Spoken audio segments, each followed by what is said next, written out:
Ya, shalom sahabat-sahabat semua. Di video saya sebelumnya, saya sudah membahas mengenai latar belakang Paulus. Baik kelahirannya, pendidikannya, tempat dia dibesarkan, sudah saya bahas dengan jelas. Kini kita akan membahas tentang pertobatan Paulus, latar belakang pertobatannya, kenapa dia bertobat. Sebelum lebih jauh lagi saya membahas mengenai hal ini, mohon dukungan saudara untuk berkenan subscribe, like, dan share. Dengan dukungan saudara untuk berkenan subscribe, like, dan share, akan lebih banyak lagi orang yang diberkati. Dan saya ucapkan terima kasih buat saudara semua yang sudah mendukung pertumbuhan channel ini. Kiranya Tuhan Yesus memberkati saudara semua.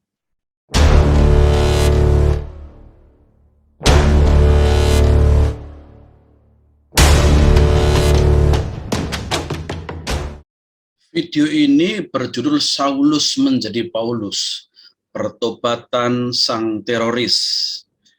Kisah Para Rasul pasal 9 ayat 1 sampai 18. Tentang pertobatan ini bisa disebutkan dengan satu kalimat, dari penganiaya menjadi pemberita.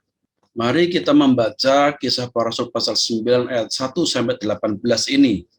Sementara itu berkobar-kobar hati Saulus untuk mengancam dan membunuh murid-murid Tuhan. Ia menghadap imam besar. Nah, kenapa Paulus hatinya berkobar-kobar? Ya, untuk mengancam murid-murid Tuhan. Karena kalau kita lihat di dalam pasal yang ke-8, ya, Paulus setelah dia menyetujui pembunuhan Stefanus, bahkan dia sebagai penanggung dari darah Stefanus itu, kemudian dia melakukan tindakan lebih besar lagi, yaitu mulai menganiaya jemaat-jemaat di Yerusalem. Nah, bukannya jemaat itu kemudian menjadi berkurang yang Kristen, tetapi justru malah makin tersebar. Dengan dianiaya di Yerusalem, hanya mereka melarikan diri ke kota-kota lain, dan di kota-kota lain mereka tetap memberitakan Injil. Jadi sebenarnya saudara, mereka melarikan diri itu bukan karena takut mati. Justru dengan mereka melarikan diri, mereka tetap memberitakan Injil di mana-mana. Latar belakang inilah yang membuat Paulus berkobar-kobar hatinya atau dikuasai kemarahan dan mengancam murid-murid Tuhan. Sudah dianiaya, sudah ditangkap, masukkan penjara, sebagian dibunuh, bukannya berkurang malah makin banyak. Ia menghadap imam besar dan meminta surat kuasa daripadanya untuk dibawa kepada majelis-majelis Yahudi di Damsyik, supaya jika ia menemukan laki-laki atau perempuan yang mengikuti jalan Tuhan, ia menangkap mereka dan membawa mereka ke Yerusalem. Dalam perjalanannya ke Damsyik, ketika ia sedang dekat kota itu, tiba-tiba cahaya memancar dari langit mengelilingi dia. Ia rebah ke tanah dan kedengaran olehnya suatu suara yang berkata kepadanya, Saulus, Saulus, mengapakah engkau menganiaya aku? Jawab Saulus, siapakah engkau Tuhan? Katanya, akulah Yesus yang kau aniaya itu. Tetapi bangunlah dan pergilah ke dalam kota, di sana akan dikatakan kepadamu apa yang harus kau perbuat. Maka termangu-mangulah teman-temannya seperjalanan karena mereka memang mendengar suara itu, tetapi tidak melihat seorang pun juga. Saulus bangun dan berdiri, lalu membuka matanya, tetapi ia tidak dapat melihat apa-apa. Mereka harus menuntun dia masuk ke Damsyik. 3 hari lamanya ia tidak dapat melihat, dan 3 hari lamanya ia tidak makan dan minum. Di Damsyik ada seorang murid Tuhan bernama Ananias. Firman Tuhan kepadanya dalam suatu penglihatan, Ananias, jawabnya, ini aku Tuhan. Firman Tuhan, mari, pergilah ke jalan yang bernama Jalan Lurus, dan carilah di rumah Yudas seorang dari Tarsus yang bernama Saulus. Ia sekarang berdoa, dan dalam suatu penglihatan ia melihat bahwa seorang yang bernama Ananias masuk ke dalam dan menumpangkan tangannya ke atasnya supaya ia dapat melihat lagi. Jawab Ananias, Tuhan, dari banyak orang telah kudengar tentang orang itu, betapa banyaknya kejahatan yang dilakukannya terhadap orang-orang kudus-Mu di Yerusalem. Dan ia datang kemari dengan kuasa penuh dari imam-imam kepala untuk menangkap semua orang yang memanggil nama-Mu. Tetapi firman Tuhan kepadanya, pergilah, sebab orang ini adalah alat pilihan bagiku untuk memberitakan namaku kepada bangsa-bangsa lain, serta raja-raja dan orang-orang Israel. Aku sendiri akan menunjukkan kepadamu betapa banyak penderitaan yang harus ia tanggung oleh karena namaku. Lalu pergilah Ananias ke situ dan masuk ke rumah itu. Ia menumpangkan tangannya ke atas Saulus, katanya, Saulus, saudaraku, Tuhan Yesus yang telah menampakkan diri kepadamu di jalan yang engkau lalui, telah menyuruh aku kepadamu, supaya engkau dapat melihat lagi dan penuh dengan Roh Kudus. Dan seketika itu juga seolah-olah selaput gugur dari matanya, sehingga ia dapat melihat lagi. Ia bangun, lalu dibaptis. Nah, sudah kasih Tuhan, dari ayat yang kita baca ini, dikatakan pada ayat yang pertama bahwa Paulus berkobar-kobar dengan kemarahan, dengan hati yang penuh dengan dendam, dan hati yang penuh ancaman kepada murid-murid Tuhan Yesus. Ia menghadap imam besar untuk mendapatkan surat kuasa, mewakili agama Yahudi untuk menangkap orang-orang yang dianggap sesat. Kemudian dengan rombongannya, Paulus berangkat menuju ke Damsyik. Namun di Damsyik, yaitu ibu kota provinsi Syria, untuk menangkap orang-orang Kristen, dalam perjalanan ke sana, justru Paulus mendapatkan penglihatan, perjumpaan dengan Tuhan Yesus. Paulus bertobat saat Yesus memperlihatkan kemuliaannya kepada Paulus, sehingga Paulus menjadi buta. Nah, saudara, ada sebuah makna yang dalam yang dirasakan Paulus ketika Paulus melihat kemuliaan Tuhan Yesus. Matanya buta. Kemuliaan siapakah sehingga orang yang hidupnya sungguh taat beragama, agama Israel, ya, menjaga kesucian hidup, tidak mampu melihat kemuliaan itu kalau bukan kemuliaan Yahweh sendiri. Nah, jadi Paulus ketika melihat kemuliaan Yesus, kemudian dia menjadi buta, itu mengingatkan apa yang tertulis dalam kitab Taurat, bahwa Musa pun tidak sanggup melihat kemuliaan Allah. Paulus, seorang ahli kitab, menjaga kehidupan suci, dia tidak sanggup melihat kemuliaan Yesus. Lalu ia mendengar suara Tuhan Yesus, Saulus, Saulus, karena pada itu namanya masih lebih populer dengan disebut sebagai Saulus, karena keyahudiannya. Ketika ia mendapatkan penglihatan itu, Yesus berkata, Paulus yang masih bernama Saulus pada waktu itu, maksud saya masih populer dengan nama Yahudinya Saulus, bukan nama Yunaninya Paulus. Yesus berkata, Saulus, Saulus, mengapakah engkau menganiaya aku? Jawab Saulus, siapakah engkau Tuhan? Katanya, akulah Yesus yang kau aniaya itu. Tetapi bangunlah dan pergilah ke dalam kota.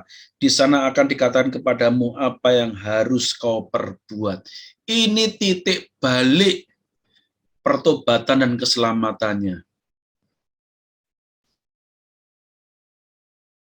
Penglihatan yang begitu luar biasa tentang kemuliaan Tuhan Yesus yang sejajar dengan kemuliaan Yahweh.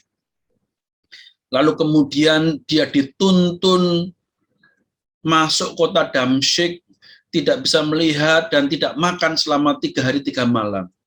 Lalu Ananias yang sedang berdoa mendapatkan kunjungan penampakan Tuhan Yesus Kristus dan menyuruh agar Ananias mencari Paulus di sebuah rumahnya Yudas yang berada di jalan lurus, untuk mendoakan Paulus karena Paulus akan menerima dirinya sebagai Tuhan, dan Ananias taat.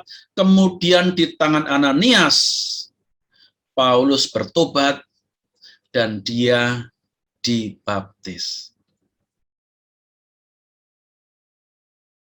Nah, pertanyaannya adalah mengapa Damsyik bukan Yerusalem? Mengapa Paulus kemudian pergi ke Damsyik untuk menganiaya atau menangkap pengikut Tuhan Yesus di Yerusalem, di Damsyik, bukan di Yerusalem? Bukankah 12 rasul dan yang lainnya itu masih banyak di Yerusalem, atau pemimpin Kristen masih banyak di Yerusalem? Kenapa malah pergi ke Damsyik? Nah, saudara, latar belakangnya seperti ini. Saulus bersedia sebagai penanggung jawab atau penanggung darah pembunuhan Stefanus. Ketika dia bersedia menjadi penanggung darah, ternyata dia mendapat respon dukungan dari banyak orang Yahudi, bahkan pemimpin-pemimpin agama. Dan apa yang dilakukannya ternyata mendapatkan pembiaran dari pemerintah Romawi. Kalau kita lihat dalam Kisah Para Rasul pasal 7 ayat ke-58. Nah, karena mendapat angin segar, dukungan dari tokoh agama dan penganut agamanya, lalu pemerintah sendiri juga membiarkan seolah-olah tutup mata. Sang teroris ini, sang radikalis ini, seakan mendapat dorongan untuk melakukan lebih lagi. Ya, peristiwa itu memacu semangatnya untuk lebih giat lagi menangkap orang Kristen di Yerusalem dan memasukkannya dalam penjara. Kisah Para Rasul pasal 3 ayat yang ke-8. Peristiwa ini bukannya menghabisi orang Kristen, justru ternyata apa yang dilakukan Paulus membuat kekristenan makin tersebar. Kota-kota di sekitar Yerusalem malah banyak yang percaya Yesus, termasuk Damsyik. Orang-orang Kristen kecuali rasul-rasul utama tersebar, dan yang paling banyak tersebarnya itu di kota Damsyik. Kenapa kota Damsyik? Karena kota Damsyik itu ibu kota provinsi Syria yang kekuasaannya lebih besar dari Yudea. Yudea itu di bawah yurisdiksi atau pemerintahan dari provinsi Syria, masuk dalam kelompok provinsi Syria. Setelah kehancuran Bait Suci, provinsi Syria ini diubah menjadi provinsi Filistina atau Filistina. Itu awalnya ada Palestina. Tentu saja ini membuat Paulus sangat tertantang. Waduh, orang di Yerusalem aku tangkapin untuk dimasuk penjara, orang lain yang melarikan diri bukannya takut, malah pergi ke kota lain untuk mengabarkan Injil ke sana. Kalau pusat pemerintahan Syria itu jatuh ke tangan orang Kristen, banyak orang Kristen di mana, wah, Yerusalem tidak mungkin bisa lagi membendung arus kekristenan. Karena Damsyik, ibu kota dari provinsi yang menanggung Yudea ini, menjadi Kristen. Ini alasan kenapa akhirnya Paulus tidak meneruskan upayanya di Yerusalem, menangkapi rasul-rasul utama, tetapi malah ke Damsyik duluan. Karena kalau Damsyik, orang-orang Yahudinya banyak menjadi orang Kristen, bahaya bagi Yahudi di Yerusalem. Pelarian orang-orang Kristen tidak menyurutkan pemberitaan, malah semakin melebarkan sayap pemberitaan Injil. Nah, dalam kegairahan untuk agama, pergi ke pusat provinsi, pusat pemerintahan untuk menangkap para pengikut Tuhan Yesus, pemberita Injil Yesus, Justru Paulus bertobat, melihat penglihatan atau penampakan kemuliaan Tuhan Yesus, dan dia menjadi buta. Lalu Tuhan Yesus memilih Ananias untuk menumpangkan tangan atasnya.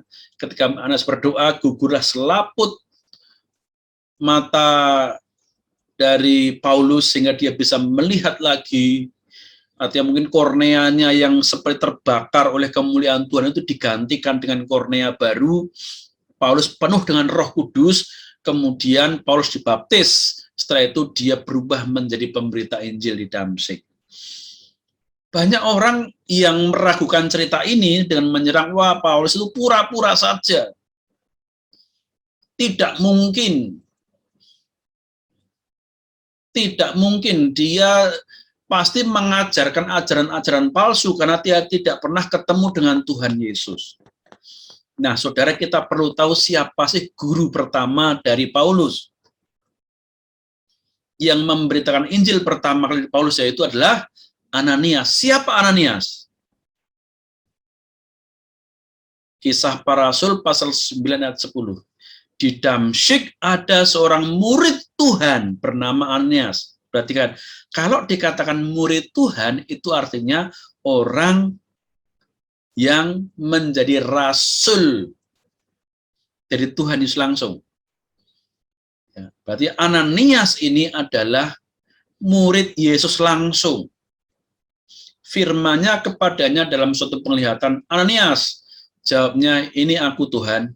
Firman Tuhan, mari pergilah ke jalan yang bernama Jalan Lurus, dan carilah di rumah Yudas seorang dari Tarsus yang bernama Saulus. Ia sekarang berdoa, dan dalam suatu penglihatan ia melihat bahwa seorang yang bernama Ananias masuk ke dalam dan menumpangkan tangannya ke atasnya supaya dapat melihat lagi. Lalu pergilah Ananias ke situ dan masuk ke rumah itu, ia menumpangkan tangannya kata Saulus. Tepat seperti yang menjadi perintah Tuhan, katanya, Saulus saudaraku, Tuhan Yesus yang telah menampakkan diri kepadamu di jalan yang engkau lalui, telah menyuruh aku padamu supaya engkau dapat melihat lagi dan penuh dengan Roh Kudus. Dan seketika itu juga seolah-olah selaput gugur dari matanya, sehingga ia dapat melihat lagi. Ia bangun, lalu dibaptis. Nah, jadi guru Paulus yang pertama di dalam Kristen adalah Ananias. Karena Ananias ini adalah murid langsung Tuhan Yesus. Sejarah gereja menyebutkan bahwa Ananias ini adalah salah satu dari 70 murid Tuhan Yesus yang menerima pengutusan kali kedua. Yesus mengutus muridnya untuk pergi berdua-dua memberitakan Injil itu 2 kali. Yang pertama pada 12 murid, yang kedua kepada 70 murid. Salah satunya adalah Ananias. Nah, demikian proses pertobatan Paulus